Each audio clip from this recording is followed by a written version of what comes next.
One of the best-known and well-respected doctors in America today is Dr. Mehmet Oz. Oz is a professor of cardiac surgery at Columbia University and a founder of the complementary medicine program at New York's Presbyterian Hospital. Dr. Oz predicts that the future of energy medicine has arrived. I think that energy and the use of energy in healing will be the biggest frontier in medicine over the next decade. And the reason for that is if you think about a cell and what defines life at the level of a cell, it's all about the energy on the inside and the outside being different. That's what defines life. Well, I understand if you put the cells together into an organ and aggregate the organs into a body should have energy. But because we can't measure that in medicine, we've been hesitant to think about tapping into it. But Dr. Oz is tapping into that belief.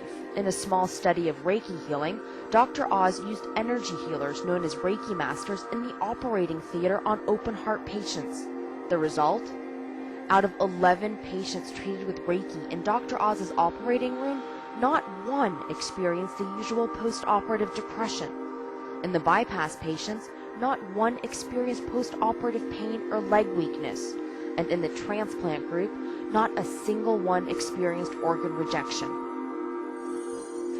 When we come back, we take a trip to another world-renowned medical center that is embracing the trend of treating patients' mind, body, and soul. And we see how doctors there are embracing new trends in healing to try to end a child's chronic pain. And we delve into the science to try to find concrete answers to the question, is energy healing a provable practice or a trick of the willing mind?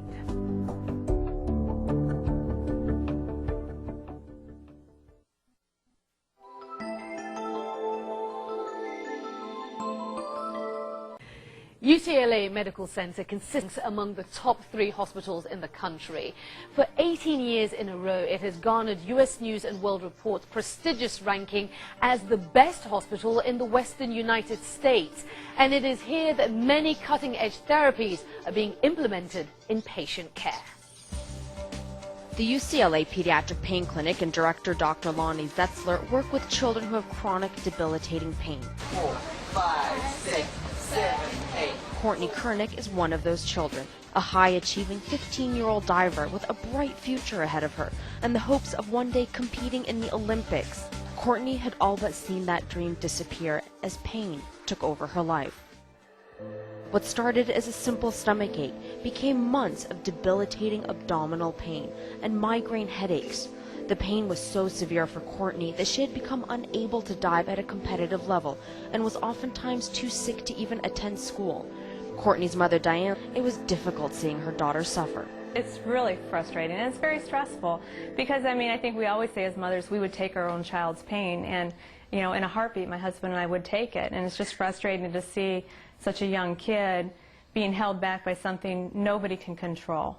And, when you hit doctor after doctor and even they don't have the answer sometimes, it's very frustrating and very stressful. After months of tests, pain meds, and antibiotics failed to resolve Courtney's pain, a doctor at Cedars-Sinai told Diane that she should try something slightly out of the ordinary. Come on in.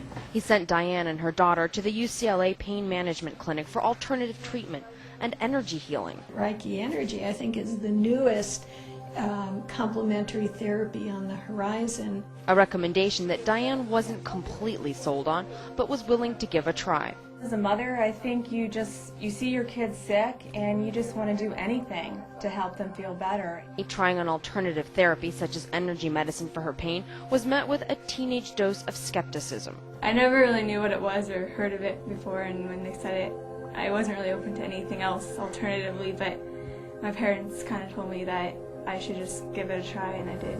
Take another huge deep breath. Helping to treat Courtney was Carolyn Coldridge, an energy healer who's on staff at the UCLA Pediatric Clinic. Her path to energy medicine, like Judith Orloff's, was far from direct. I've been a psychotherapist for 12 years. I went to Columbia, and as I was there studying, I was really into spirituality and different types of healing. And I would see a lot of energy. I would get messages from, their guides at times, and messages from their soul, basically. This is what I want to do to heal. And it was these abilities that led Carolyn to become a full-time energy healer. She says The time has come for energy medicine to take its rightful place as a complement to traditional care. People are looking for different answers. The traditional can't keep up with all these different problems. We need to deal with the spirit in a person, and energy healing, Reiki, deals with the spirit. We need to deal with the physical, the doctors deal with that, and the emotional body.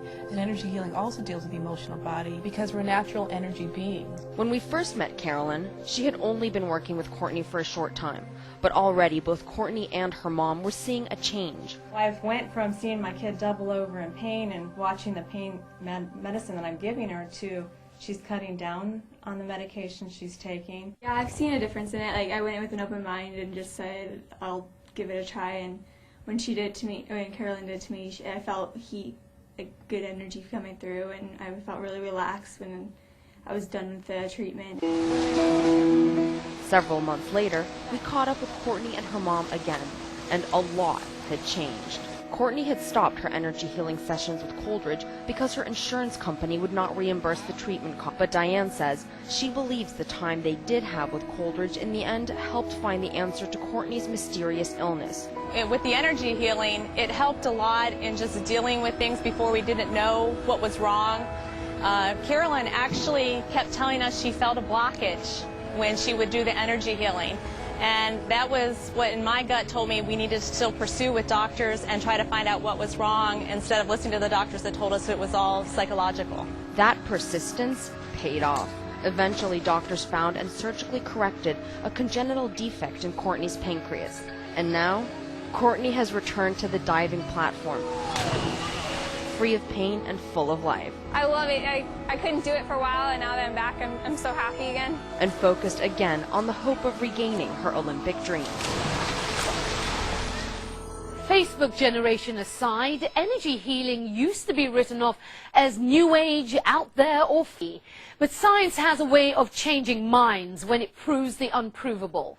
When we come back, how researchers are looking to breast cancer survivors to do just that.